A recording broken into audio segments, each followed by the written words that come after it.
ನಗುವ ಮೊಗದಲ್ಲಿ ಬೆಟ್ಟದಷ್ಟು ನೋವಿದೆ, ನೋವಿರುವ ಮನದಲ್ಲಿ ಕಾಣದಷ್ಟು ಕನಸಿದೆ. ಕನಸ ಕಾಣುವ ಹಾದಿಯಲ್ಲಿ ಕಂಡಿರದ ಛಲವಿದೆ. ಛಲವಿರುವ ಜೀವನದಲ್ಲಿ ಗುರಿ ಮುಟ್ಟುವ ಬಲವಿದೆ. ಹೇಗಿದ್ದೀರಾ ಎಲ್ಲರೂ? Welcome back to my channel. ಇವತ್ತು ನಾನು ಬೇಗನೆ ಎದ್ದು ರೆಡಿ ಆಗ್ತಾಯಿದ್ದೀನಿ. ಯಾಕೆ ಅಂತಂದರೆ ಇವತ್ತು ನಾನು ನನ್ನ ಮಗನ್ನ ಕರ್ಕೊಂಡು ಹಾಸ್ಪಿಟಲ್ಗೆ ಹೋಗಬೇಕು. ಅವನಿಗೆ ಕೈಯಲ್ಲಿ ಸ್ವಲ್ಪ ಏನೋ ಇನ್ಫೆಕ್ಷನ್ ಥರ ಆಗಿತ್ತು. ಅದಕ್ಕೋಸ್ಕರ ನಾನಿಲ್ಲಿ ಬೇಗ ಬೇಗ ತಿಂಡಿ ಮಾಡ್ಕೊಳ್ತಾ ಇದ್ದೀನಿ. ಫಸ್ಟಿಗೆ ನಾನಿಲ್ಲಿ ಒಂದು ಡಿಟಾಕ್ಸ್ ಮಾಡ್ಕೊಳ್ಳೋಣ ಅಂತ ಹೇಳಿ ನೆಲ್ಲಿಕಾಯಿ ಜ್ಯೂಸನ್ನ ಮಾಡ್ತಾಯಿದ್ದೀನಿ. ಅದಕ್ಕೋಸ್ಕರ ನಾನಿಲ್ಲಿ ನೆಲ್ಲಿಕಾಯಿನ ತೊಗೊಂಡಿದ್ದೀನಿ. 4 ನೆಲ್ಲಿಕಾಯಿ, ಪುದೀನ, ಕರಿಬೇವು ಮತ್ತು ಉಪ್ಪನ್ನು ತೊಗೊಂಡಿದ್ದೀನಿ. ಇದನ್ನೆಲ್ಲದನ್ನು ನಾನು ನೆಲ್ಲಿಕಾಯಿನ ಕಟ್ ಮಾಡಿಕೊಂಡು ಮಿಕ್ಸಿ ಜಾರ್ ಒಳಗಡೆ ಹಾಕೋತಾ ಇದ್ದೀನಿ. ಈ ಬೆಟ್ಟದ ನೆಲ್ಲಿಕಾಯಿನಲ್ಲಿ ವಿಟಮಿನ್ ಸಿ ಇರುತ್ತೆ. ಆ ವಿಟಮಿನ್ ಸಿ ನಮ್ಮ ಬಾಡಿಗೆ ಇನ್ಫೆಕ್ಷನ್ ಮತ್ತು ಇಲ್ನೆಸ್ ವಿರುದ್ಧ ಹೋರಾಡೋದಕ್ಕೆ ಹೆಲ್ಪ್ ಮಾಡುತ್ತೆ. ಮತ್ತು ವಿಟಮಿನ್ ಸಿ ಕೊಲಾಜಿನ್ನ ಪ್ರೊಟೆಕ್ಷನ್ ಮಾಡೋದ್ರಿಂದ ಇದರಿಂದ ನಮ್ಮ ಸ್ಕಿನ್ನು ಬ್ರೈಟ್ ಆಗೋದಕ್ಕೆ ಮತ್ತು ಫರ್ಮ್ ಆಗೋದಕ್ಕೆ ಹೆಲ್ಪ್ ಮಾಡುತ್ತೆ. ಮತ್ತು ಇದು ನಮ್ಮ ಹೇರ್ ಲಾಸ್ನ ಕೂಡ ತುಂಬಾ ಕಂಟ್ರೋಲ್ ಮಾಡುತ್ತೆ. ಮತ್ತು ಇದಕ್ಕೆ ನಾನು ಕರಿಬೇವಿನೆಲೆ ಕೂಡ ಸೇರಿಸಿದ್ದೀನಿ. ಅದು ನಮ್ಮ ಬಾಡಿನಲ್ಲಿರುವಂಥ ಕೊಲೆಸ್ಟ್ರಾಲ್ನ ಕಡಿಮೆ ಮಾಡೋದ್ರ ಮೂಲಕ ನಮ್ಮ ವೆಯ್ಟ್ ಲಾಸಿಗೆ ತುಂಬಾ ಹೆಲ್ಪ್ ಆಗುತ್ತೆ.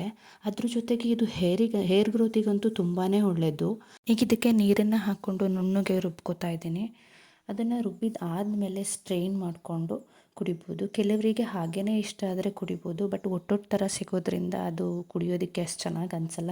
ನಿಮಗೆ ಹಾಗೆ ಕುಡಿಯೋದಕ್ಕಾಗತ್ತೆ ಅಂತಂದರೆ ಹಾಗೇನೂ ಕುಡಿಬೋದು. ಅದು ಕೂಡ ತುಂಬಾ ಒಳ್ಳೆಯದು. ಈ ಜ್ಯೂಸನ್ನು ಕುಡಿದು ತಿಂಡಿಗೆ ರೆಡಿ ಮಾಡ್ಕೊಳ್ಳೋಣ ಅಂತ ಹೇಳಿ ಉಪ್ಪಿಟ್ಟಿಗೆ ರೆಡಿ ಮಾಡ್ಕೋತಾ ಇದ್ದೀನಿ ನಾನು. ತರಕಾರಿ ಆಲ್ರೆಡಿ ಹೆಚ್ಚಿಟ್ಕೊಂಡಿದ್ದೆ. ಅದನ್ನು ಎಣ್ಣೆಗೆ ಹಾಕಿ ಚೆನ್ನಾಗಿ ಫ್ರೈ ಮಾಡ್ತಾಯಿದ್ದೀನಿ. ಈ ಥರ ತರಕಾರಿ ಹಾಕಿ ಉಪ್ಪಿಟ್ಟು ಮಾಡೋದ್ರಿಂದ ಮಕ್ಕಳು ತರಕಾರಿ ತಿಂದೇ ಇರೋರು ಸಹ ತಿನ್ಕೊಬಿಡ್ತಾರೆ ಇಷ್ಟಪಟ್ಟು. ಹಾಗಾಗಿ ತರಕಾರಿ ಹಾಕಿಯೇ ಮಾಡ್ತೀನಿ ನಾನು ಯಾವಾಗಲೂ. ಅದಾದಮೇಲೆ ನಮ್ಮ ಮನೇಲಿ ಸ್ವಲ್ಪ ಸಬ್ಬಸಿಗೆ ಸೊಪ್ಪಿತ್ತು, ಅದನ್ನು ಸಹ ಹಾಕಿ ನೀರನ್ನು ಹಾಕಿ ಕುದಿಯೋದಕ್ಕೆ ಇಟ್ಟಿದ್ದೀನಿ. ಅದಾದಮೇಲೆ ಹುರ್ಕೊಂಡಿರೋ ರವೆನ ಹಾಕಿ ಚೆನ್ನಾಗಿ ಮಿಕ್ಸ್ ಮಾಡಿದ್ದೀನಿ. ನನ್ನ ಲೈಫಲ್ಲಿ ಈ ಉಪ್ಪಿಟ್ಟಿಗೆ ಒಂದು ಸ್ಟೋರಿ ಇದೆ. ಏನಂತಂದರೆ ನಾನು ಕಾಲೇಜ್ ಡೇಸಲ್ಲಿ ಹಾಸ್ಟೆಲ್ ಇದ್ಕೊಂಡು ಓದ್ತಾ ಇದ್ದೆ. ಹಾಸ್ಟೆಲ್ ಇದ್ಕೊಂಡು ಓದಬೇಕಾದ್ರೆ ಆ ಹಾಸ್ಟೆಲಲ್ಲಿ ಉಪ್ಪಿಟ್ಟನ್ನ ಮಾಡೋರು. ಆ ಉಪ್ಪಿಟ್ಟು ಹೇಗಿರ್ತಿತ್ತು ಅಂತ ಅಂದರೆ, ಈ ನಮಗೆ ಜ್ವರ ಎಲ್ಲ ಬಂದಾಗ ನಮ್ಮ ಅಮ್ಮಂದಿರು ರವೆ ಗಂಜಿ ಮಾಡಿಕೊಡ್ತಾರೆ ಗೊತ್ತಾ, ಅದರಲ್ಲಿ ಉಪ್ಪು ಖಾರ ಏನೂ ಇರಲ್ಲ. ಸೊ ಆ ಥರ ಮಾಡೋರು. ಆಗ ಉಪ್ಪಿಟ್ಟು ತಿಂದ ಮೇಲೆ ಅದಾದಮೇಲೆ ನಾನು ಸುಮಾರು ವರ್ಷ ಉಪ್ಪಿಟ್ಟು ಅಂದ್ರೇ ಆಗ್ತಾಯಿರಲಿಲ್ಲ. ಆ ಥರ ಆಗೋಗ್ಬಿಟ್ಟಿತ್ತು ನನ್ನ ಲೈಫಲ್ಲಿ.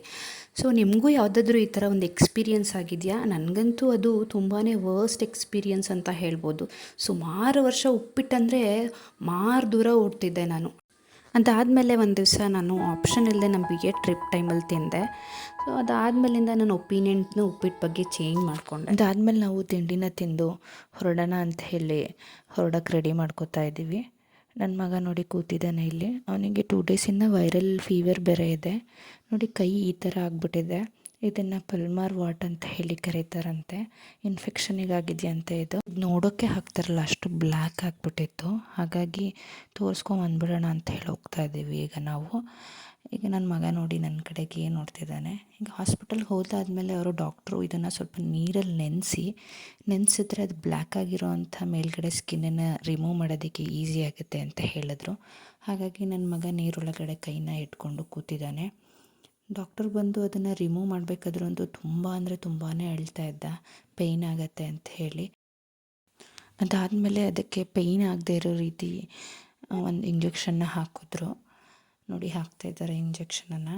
ಅದನ್ನು ನೋಡಿನೇ ಹೆದರ್ಕೋತಿದ್ದೆ ನನಗೆ ಇಂಜೆಕ್ಷನ್ ಬೇಡ ಅಂತ ಹೇಳಿ.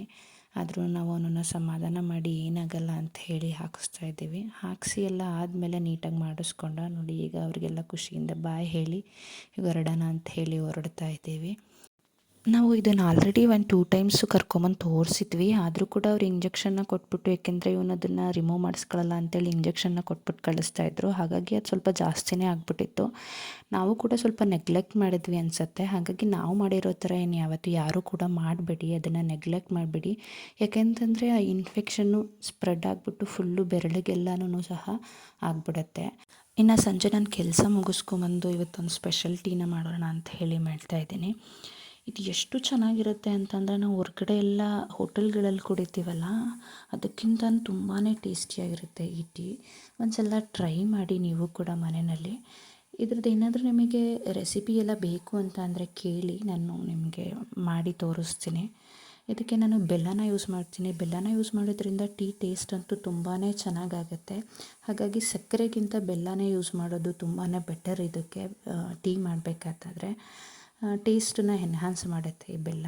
ಅದಾದಮೇಲೆ ನಾನು ಇದನ್ನು ಸರ್ವ್ ಮಾಡಿಕೊಂಡು ನಾನು ನನ್ನ ಹಸ್ಬೆಂಡ್ ಇಬ್ಬರೂ ಸಹ ಟೀನ ಕುಡಿದು ಅದಾದಮೇಲೆ ನಾವು ನೆಕ್ಸ್ಟ್ ಅಡುಗೆ ಕೆಲಸನ ಸ್ಟಾರ್ಟ್ ಮಾಡೋಣ ಅಂತ ಹೇಳಿ ಟೀನ ಸರ್ವ್ ಮಾಡ್ಕೊತಾ ಇದ್ದೀನಿ.